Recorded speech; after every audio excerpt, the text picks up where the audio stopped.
yeah. But how about you? Okay, so Todd, talking about time. So looking back at your Marvel days, Mhm. like what's these toys? So I mean, you said fans wanted this a lot. Did you want it? Well, yeah, as a toy maker, again, with the announcement we made with Marvel and McFarlane joining sort of forces, I've been asking for a long time. I've been asking about all the big brands actually for a long time. And it seemed like I was sort of the little kid off in the corner, wasn't getting a lot of it, right? And I used to scratch my head a bit when I was going to Toy Fair of like seeing all these big brands that I didn't have a piece of, right? Mhm. For decades, not Right. years, for decades. I couldn't quite get there. And for me, the sort of the holy trinity of the ones I was looking at were Marvel, DC, and Star Wars, right? Those are like the big three Yeah. of branding. And I just every time I walk by somebody's booth that had a little bit, even if it was a keychain, I was like, man, they got a piece of it. Somewhere along the line, I think I could sell Spider-Man. I think I could sell Darth Vader. I think I could sell a Batman if I just was given an opportunity. And so, a few years back, obviously we got the DC multiverse, but Marvel was still one of the elusive pieces of that puzzle. And Mm. but they have, to be fair, Heidi, they have a big giant contract with Hasbro, right? Right. And, Of course. again, you want to protect your good partners as much as you can. So, you know, you've seen other iterations, and this happens in a lot of big brands where then they start carving out little pieces. But sometimes when they do that, then you have to change the factor form. So it has Mhm. to look like big and goopy, or has to be. I couldn't quite sort of wrap my head around that. Plenty of people do it, and they do a really good job of it. Um, and I was just sort of waiting, going like, what's the crack to be able to do figures, right? And sometimes Mm. it's materials, distribution, price points. But we'd been sort of doing stuff for Disney with one of their app games, and then we did the Avatar movie, and the relationship started to grow a little bit stronger. So I sort of brought the subject back up, Mhm. um, and then jokingly I was going, hey, I know how we can carve it. Is like, how about if it's just based on nothing but Todd McFarlane's art, and then it comes with the Todd McFarlane autograph. I can guarantee you that won't be replicatable, That because is a I won't great do idea. I won't do it for anybody else. Now, Mhm. again, that was a sliver, Sure. and so it was sort of me jokingly sort of saying, aha. But at least maybe in that case, I could do three or four or five. But it ended up sort of expanding, sort of bigger than that. So I didn't want it to just be me doing me. I have an affinity for other books and artists and characters, and covers and moments and events. I'm a geek. I'm a comic geek too. Mhm. So we were able to expand it out so that now I can do my own artwork, which is kind of cool, maybe egotistical, depending how you want to look at it. But I can do my own artwork, and I can also do some of the things I think are relevant throughout the history of Marvel comic books, right? So I can go back to Stan and Jack stuff, and then I can do my contemporary, and the peers I grew up with, and then I Right. can do some of the modern stuff that has happened, maybe that are big events that are the equivalent of all of the things that seared in our brain, for the new generation of people who are collecting. So they've given me a pretty wide path to do these figures, and so we'll see. I'll experiment with size and price, scale. Mm. We're gonna see. The first couple of rounds, we thought we'd be smart by making them all the exact same size. Like, in other words, if they all stood up, Mhm. right? There'd be a somewhat of a scale to them. But you know, when I see some of them now crunched over, somebody's standing up, somebody's crunched over, doesn't Yeah. quite look as impressed. So I might do what we do in comic books, Heidi, where you just, when you draw somebody, you fill up the page, right? So, Mm. hey, I've got a drawing. I'm going to fill up the page with the character. I don't care what the guy on another book, how he Right. drew his character. But so we'll play with it, and then we'll just keep our ears open and see what it is that the fans like, dislike, or what their opinions are. Right. And, look, Todd, you're not being egotistical. A lot of people like your work on Spider-Man, and it was very iconic. So bringing it to the toy line, I think if someone else was doing the line, they'd want Todd McFarlane in there too. So, I kudos. know. I think sort of the fun, sort of wink, wink part of it is, and you're right. Even I don't do that many signings, but when I do, there's still a steady flow of Mm, Spider-Man product that comes in front of me. That uh, why not? Why not let the people who drew it to start with figure out how it looks three-dimensional? right. And oh, by the way, not only does it kind of make sense, but the guy, in this case me, uh is a toy maker on top of it, Hmm. right? So you've got this chain of, you got a toy maker, he did some drawings for Marvel comic books, they were kind of popular, like, let's see how he interprets it. Plenty of people have interpreted my artwork, so let me take a crack at it and let me see what's going on. Yeah. Yeah. Yeah. Well, the other artists that were mentioned in the press release are Steve Ditko, Yep. Jim Lee, John Romita Sr., and Rob Liefeld. And, certainly like just talking about crunched over. I mean, it's, certainly with Spider-Man doing some of these, obviously Spidey rarely stands up. Although John Romita Sr., yes, exactly, exactly. He's always in some sort of weird pose.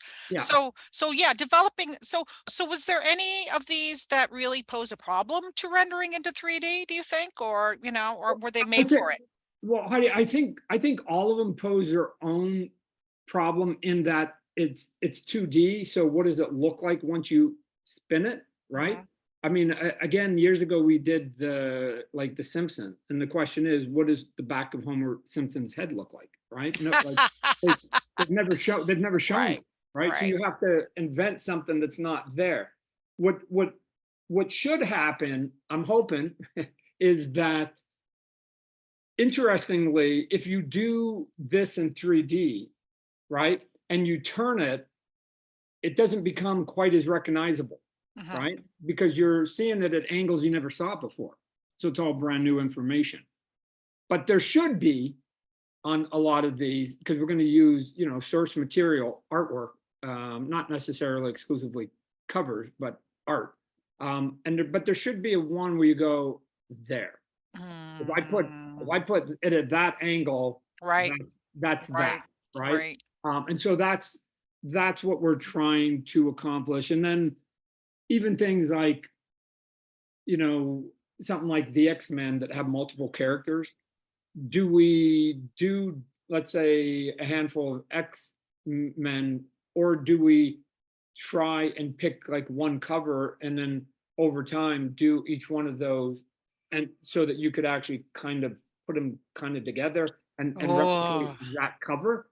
I mean, it's way easier to replicate a cover like that because you just mhm. take the guy, you Yeah. put him there, cut out some green or whatever. So I don't know. Those are all the questions we're asking. And then if you do that with a group shot, which would be kind of cool, but then you're saying, oh, then we're just going to do all George Perez, Hmm. right? Right. Avengers, or all, John Byrne or Jim Lee. I'm making it up, Sure, sure. X-Men or whatever it is, right? So I don't know. We're gonna continue to have these discussions and see what everybody's thoughts are. That's kind of the fun of it, isn't it? Is that the funnest part of having a toy company? Yeah, Heidi, it's interesting that people, whenever I do interviews, we've got a brand, they always sort of ask the same question.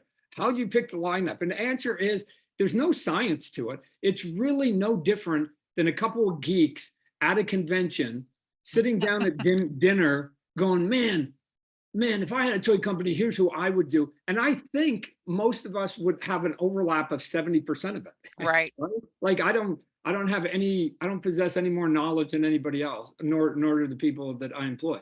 So we're just pulling from the same information as everybody else. And the only time it deviates is when you get, like, if you're making the top 10, you know, usually 7 of them are about the same. And then it's only like the bottom 3 that you're going, oh, no, I would put the Silver Surfer in there. Well, you got to do the deep cut, right? You got to have the one that only you wanted to see. You know, otherwise, you know, like I said, it's McFarlane Toys, so you got to do the one that you secretly wanted.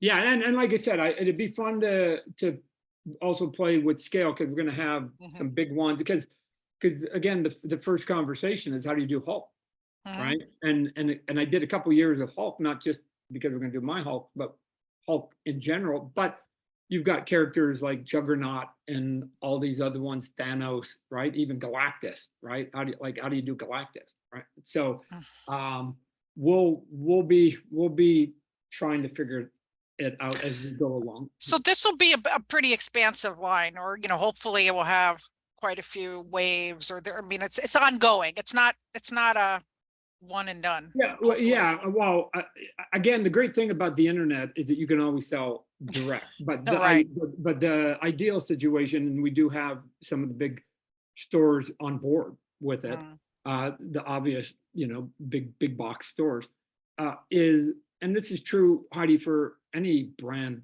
that anybody does, you know, not just me, anybody.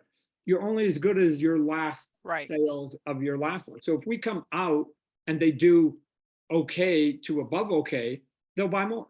I mean, it's that simple, and they're not gonna. And so this is how we ended up getting 35, 36 lines of Spawn. We sold enough, I guess, to be able to get them to say yes one more time. And so you can keep going and keep going and keep going. I think we're now in year 4 or something with our DC multiverse. That as long as you're getting enough sales that the retailers who are buying it can justify putting it on the shelf, and they have their formulas, then you're good to go. So fingers crossed. Do I hope that this one falls into that category, that we'll be able to still be talking about it 3, 4, 5, 8 years from now? Yeah, sure. Yeah. Well, the DC toys look beautiful, Todd. I mean, again, just, you know, yeah, they're nice. They're anyone would like to have one of those. There's only one McFarlane toy in my household. It happens to be Paul Stanley, so it's a good one, right? From Kiss.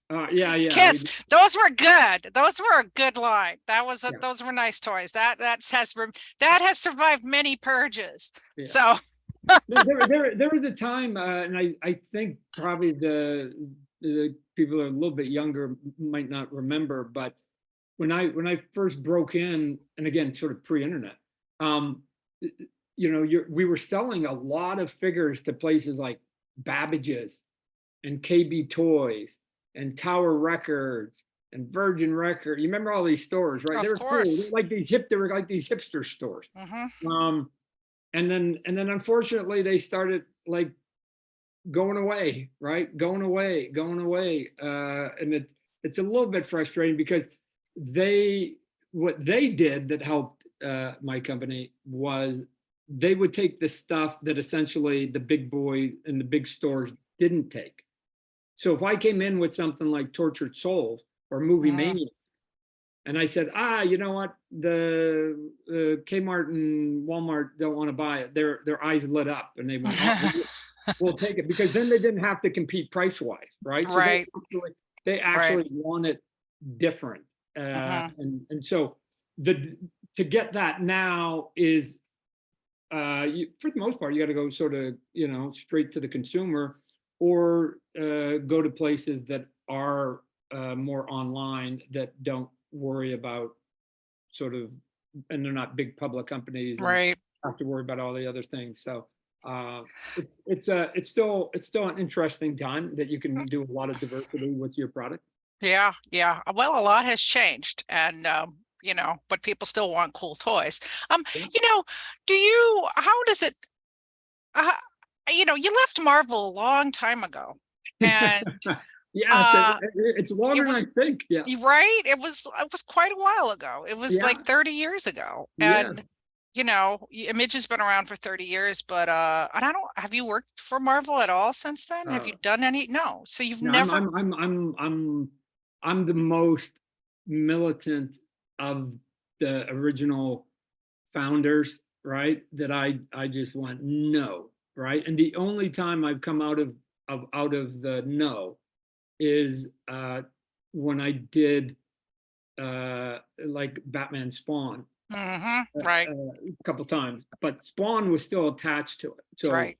but no, and part of it, Heidi, and again, not to get off on a different part of it was, which is different than the situation I am in with the toy company, is that I'm also president of Image Comics, Mhm. right? And Image Comics is a direct comic book competitor of both Marvel and DC. So I don't think, for me personally, which is why I never did any, I don't think it's appropriate for the president of a comic book company to be moonlighting for a direct competitor, right? I always likened it to like the CEO or the president of Ford Motor Companies doing work for Dodge, right? Like I Okay. don't. Not only do I think it's not appropriate in in public Fortune 500 companies, it's actually illegal. Mm, You can't actually do it now. So I'm the only one that took that stance, right? So mhm, the only time I come out of my cocoon is I go, well, then Image and Spawn have to be part of it, right? mhm. That's it. If I don't get to bring what I built over here, then no. So have I had lots of opportunities to do covers of some characters that I have an affinity for? Both, yes. And so Todd the artist, I was like, oh Mm. man, I'd love to do it. But then Todd, the president of Image, always comes in and goes, Todd, Wow. you know that's not appropriate, Wow. and I have to shut myself down. So That's a pretty hardcore stance. And you're a little bit like a modern Steve Ditko, I guess, you know, never go back to Spidey. That was one and yeah, done. yeah. No, and the thing is, I think I, again, people sometimes will come up to me and they say, hey, will you sign a DC book or a Marvel book? And it's like, sure. Right? And it was like, well, we thought you didn't like them. I'm like, why not? Like, talk about, I had a good time at both those Mm, places. In all honesty, I had a good time at both those places.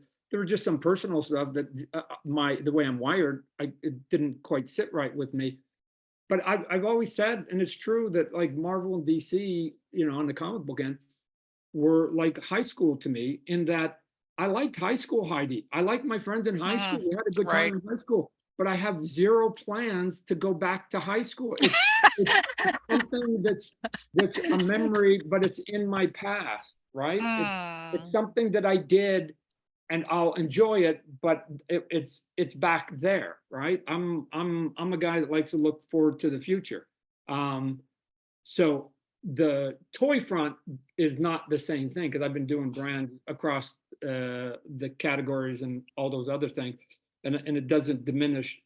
I mean, I'm consistent with mhm. being the president of Image, but I can have fun over here with some of the toy stuff, But it's weird. It's weird, even like on the DC multiverse. They're like, man, wouldn't it be cool if Todd did some original artwork on the toys, on the toy packaging? And the answer is, yeah, and I might, but under the condition you can never use it in your comic book. Like, because now all of a sudden, Right, like Todd, the president of comic company, right. so I have. It may seem weird. I have all these internal sort of conversations and having to change hats and go, well, that's a different personality for that one. Mm. And it may make no sense to anybody else, and I just may seem like a madman across the board. But I at least I've been consistent with all of it. Right? Well, that, I mean, it's got to be hard. I have to imagine, like you said, you must get still, even with this public stance, you must get asked to do some pretty cool things that you Yeah, have to turn look, down. I co-created Venom. Would I like to do a Venom Ah, comic? Of ah, course I would. ah, Would it look cool? I think it would, really cool. But I did, and ah. so Todd the artist is like Mm, ready to go. But I go, I can't. Oh man, I can't. So and mm, part of it, Heidi, and again, we're off topic a little bit, but part of it is that at some point I have to stand up on stage mm, as the president of Image Comic Books and I have to say, I think you should come and work for us. Mm, mhm. And what Yeah. I don't want to, for me personally, I don't want to be in a position where somebody's saying, "Oh, that's a hell of a speech, Todd." Well, why are you doing a Hobgoblin cover? Why are you doing a Wonder Woman cover? If it's so good, why are you not following your own creed? Yeah. Right? And Yeah. so I don't want to be a do as I say, not as I do. Mm, So I have to live by what it is that I'm trying to do when I'm out there speaking on behalf of well, industry. but fair play to you. No, so going back to the toys, Yep. uh, like, is there, okay, I mean, we're talking about the deep cut or whatever, but yeah, what are some, I mean, in the press materials you see, there's the Ditko cover, there's some Captain America stuff in there, but I don't know if you can talk about it, but maybe like, say if you were, like, is there some super favorite cover of yours? Just, just say that, oh, this is a really great image from Marvel Comics, and anything else like that you just sticks in your mind, like, oh, I got, Yeah, so the simple answer is yes, mhm, right? I mean, I have covers that I think that I did that I think mhm, are that would turn into nice toys. There's plenty of covers that I've seen over the decades now mhm, that I think would make wonderful images.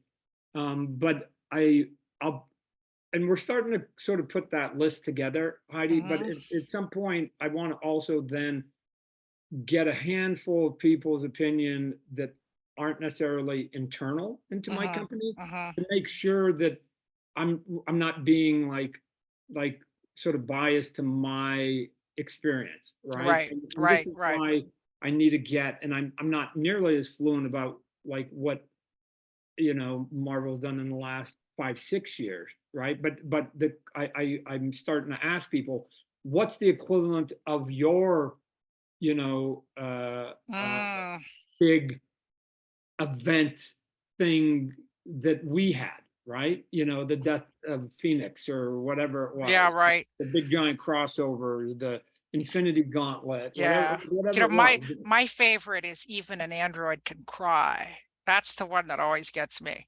Oh, You know yeah, that one? John Buscema, the yeah, Vision is crying. yeah. It's my favorite. But showing my age, but it's No, okay. I know, and and that's part of it. I want to make sure that Yeah.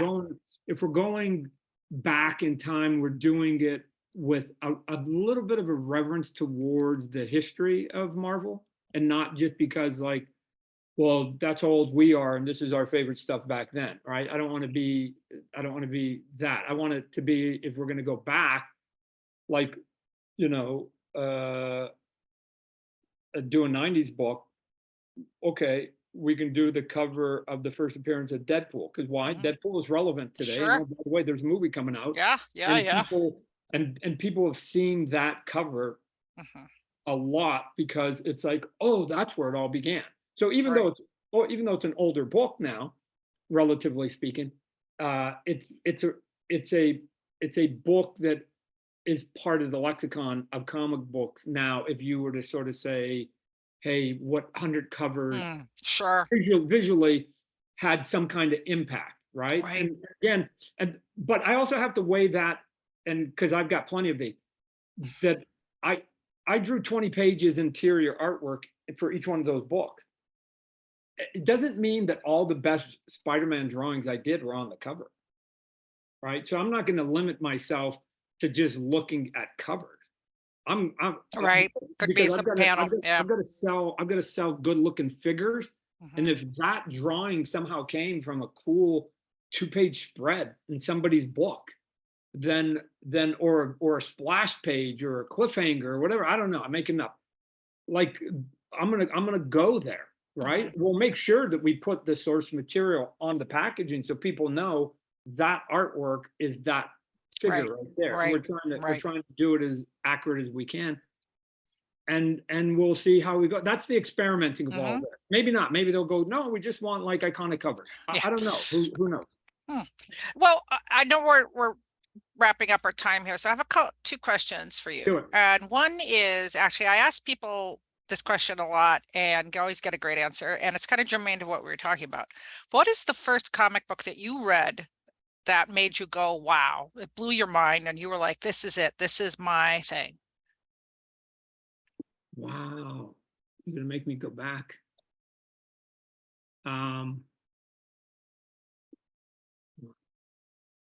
There, probably there was a couple. There was a couple. There was,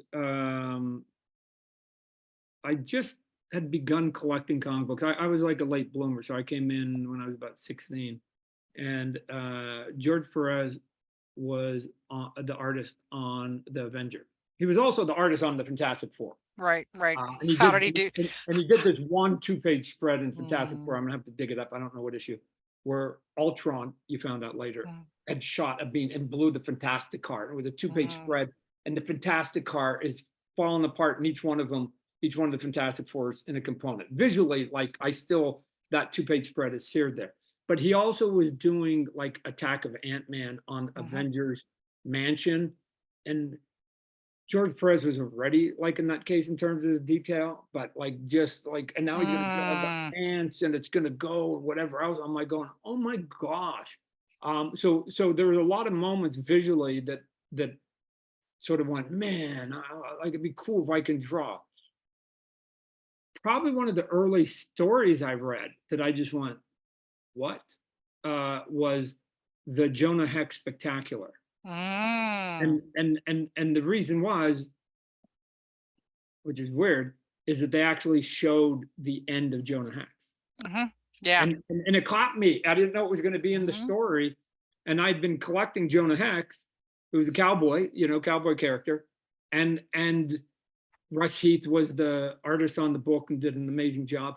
And I got to the ending of that story. I think there was like 3 or 4 in that. It was like one of those triple size books. And I just went, what am I reading? Like, I if somebody was there, I would have given them a side look, but I was by myself. I didn't know comic books could do that, right? mhm, So mhm. again, I'm not going to spoil anything, but I mean, It's that's a it. good one. It's a good one. If you don't Yeah, know so, the ending, it's a good one. yeah. So again, you just went, oh, and then of course over time, I saw hundreds of examples of brilliant artwork and brilliant storytelling, right? But Yeah, again, being new and young, those are a couple of things that yeah. I can Well, remember. I love asking this question to people because they all have a different answer and they all, it stirs good memories for people when they talk about it. And it's all, we get into comics for certain whatever reasons, and there's always some little magic moment like that that kind of sucks us in. Yeah. And it Um, doesn't even have to be a big moment no, or a big not at all. event or a big thing, right? Again, people ask me, hey, Todd, what do you collect? And a lot of times I'll buy stuff off eBay for like $12 because I had it when I was 9. I Yeah, don't even care if it's in mint condition. I just like, I gotta yep, have that in my drawer again, right? And so it would mean nothing to anybody else, but it has a lot of sentimental value to me personally, right? yep. That's the whole thing. My other question just is, as do you draw? Do you draw Oh still? yeah, yeah, Yeah. yeah. I was up late last night coloring a cover. Yeah. Okay. Yeah. Do you still enjoy it? Does it still bring you Oh joy? yeah, no, it's very therapeutic. It's Mm, very, very therapeutic. My only regret, like, is I wish I had more time to just do more drawing, right? hmm So, okay, but as you, as I put myself in a position where I've got to do other things, then time gets taken away, right? Again, not to make you feel bad, but again, if I wasn't doing all this, I wasn't doing this interview, that would have been a half an hour. I could have maybe been drawing, but I put myself in these positions where it's like, hey, you got to go to this meeting. Hey, you got to do hmm this. Hey, you got to do this. Hey, you got to do this. And it's tough. It's tough to just sort of focus and put your head down. Now, to keep myself constantly like there, I think I'm writing 4 books. hmm So, and at some point, people are going to wake up to the fact that I'm going to get to like 1,000 issues of writing, right? Mm. And they're going to go, what? But nobody ever wants to talk about the writing side of it. Right. Well, it's quite a long, like I said, you've stuck to your guns, Todd. You've stuck to your guns. You've been doing this for 30 years and, kudos to you. Spawn is still out there, still Right. swinging around. No, So, the hard piece that I can talk to with experience to people coming in to Image is not launching in issue number 1. The hard work is like, what are you doing at issue 15? right? Yeah. Because at that point now the people that are there are because they actually like the book, the character, the content, and everything else. And oh, by the way, you're swimming in a pool of hundreds of other comic books selections. How do you keep yourself relevant, right? And Mm, so, and now I'm 30 years into Spawn, and every day it's how do I keep the character and the book relevant, given that there's all this other cool stuff that's out there. It doesn't get easier with time, but but once you there is a certain amount of longevity that then starts to give you street cred, right. you know, that you go, oh, you're up to issue 200 of any book. People Yeah. just go, oh, that's just part of the comic book landscape, But right? it's, yeah, but that's not the business model anymore. I mean, Marvel just had to get, the publisher, but Dan Buckley just made a pledge that they would try to do 10 issues of a book. No, it has changed, and it's getting harder and harder for me to find people who want to do monthly comic books, Mm, right? Again, that was our goal when we were trying to break into the comic book. There was no other option, right? Because there was no option. So right. you got in and you try to get a regular gig by doing a regular book. That was just where we were at mentally, which is why I'm up till 2 o'clock in the morning finishing up a cover last night. I've earned my chops. I don't have to hmm do it, but I'm just wired to just work, right? hmm Like you look at a lot of the old guys, the Kuberts and Jim Lee and Greg Capullo and JR and like they're still working. And part of it is I think we're on autopilot. We just like, of course you put out a book every month, hmm right? Right. Right. There's no option. And now with us expanding our line, then it became once a month, now once a week, and now it's like this week we put out 3 books in 1 week. Wow. Yeah, Yeah. So it's still coming out. yeah, Well, listen, I don't want to take up any more of your time. I appreciate you taking some time off to chat about this, sure. and congratulations, good luck. Yeah, I think these, just based on the stuff I saw, they look pretty good. I think it's going to be a pretty good looking line, to be yeah. honest, Todd. Yeah, no, and like I said, we'll get a lot of feedback, Yeah. once we get past the honeymoon stage, and then we'll have to. And here's the thing, I'm hoping, like anything else we've ever done, that our first wave is our weakest in terms Mm, of like I'm gonna learn how to do these figures, and even more importantly, like Spider-Man, he's difficult to do, right? mhm. Just from a manufacturing point of view, Sure, all sure. the webbing that goes around, that's Right, I mean, right. I'm not going to bore you with it, but so I'm hoping that we'll figure it out. Even like the webbing, maybe we'll figure that out better or whatever. We'll hopefully 2 years from now, I'll look back on, man, what was I thinking on that first way? There you go. That's it. What were you thinking in general? That's always a good question to ask yourself. Todd, thank you so much. Really appreciate it. Take care, and we'll see you out there on the trail, I guess. All right, always a pleasure talking to you, Heidi. All right, take care. Bye.